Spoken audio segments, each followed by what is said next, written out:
இருந்தாலும் பாண்டவர் பரதாமன் இல்லை என்றால் பாண்டவர் இல்லை இல்லை பாண்டவர் இல்லை என்றால் பரதாமன் அறிவில்லை.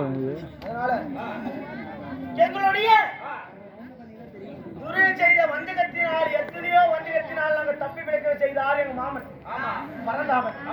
இப்பொழுது அறவல்லியனை அடித்து அலகதம் செய்திருக்கிறார், கல்சிறையில் விட்டிருக்கிறார். அவனாக மட்டும் ஸ்ரீமந்த கண்ணனை வேண்டும் வேண்டும் மாமனை துதி செய்தால் லாபத்தில் இருந்து எப்படியாவது இந்த பீமனை வந்து காப்பாற்ற விடைபடுவோம். மாமனை வேண்டுவோமா? வேண்டுவோம். கேளுங்கள் சபையார்களே, அதாவது ஸ்ரீமந்த கண்ணன் மகாபாரதம் நடத்துறாரு.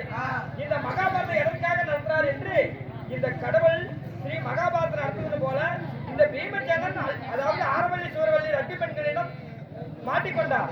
இவருக்கு பந்தயத்தில் தோத்தனால இப்ப கல் சிறையில் அடைத்திருக்கிறாங்க. இது நம்ம வெச்ச வேண்டுதலும் நிறைவேறணும். இது ஒரு சபை. அதாவது சாஸ்திரம் உண்மை ஆனால் சாணத்தை பிடித்து பார் என்பார்கள். இது சாஸ்திரம் உண்மையா இருந்தா உங்க கையில உண்டான காசுகளை அதாவது 10, 5, 20, 30 போட்டு எந்த உங்க மனசுல நினைச்ச கஷ்டங்கள், ஒரு கல்யாணம் ஆகணும்னா கல்யாணம் ஆகணும், ஒரு காத்து கருப்பு கஞ்சிச்சு ஓம்பல் உங்கள்கிட்ட விலகும், 5, 10 போட்டு கும்பிடுங்க சாமி நல்லது. இது வேதத்தின் முறை. 10, 5 கொண்டு வந்து கையில போட்டு கும்பிடுங்க நல்லது. ஐயோ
ஏய் அந்த நேரத்துக்கு போய் சுத்து நவரு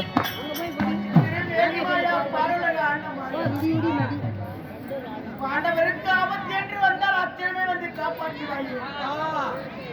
அறவள்ளி மகன் வைத்த பதியத்தில் நான் தோல்வி விட்டு அறவள்ளி பெண்களின் கழுத்திலே வைத்திருக்கிறார்கள். எப்படியாவது இந்த பீமனை வந்து காப்பாற்ற வேண்டும் அயவா.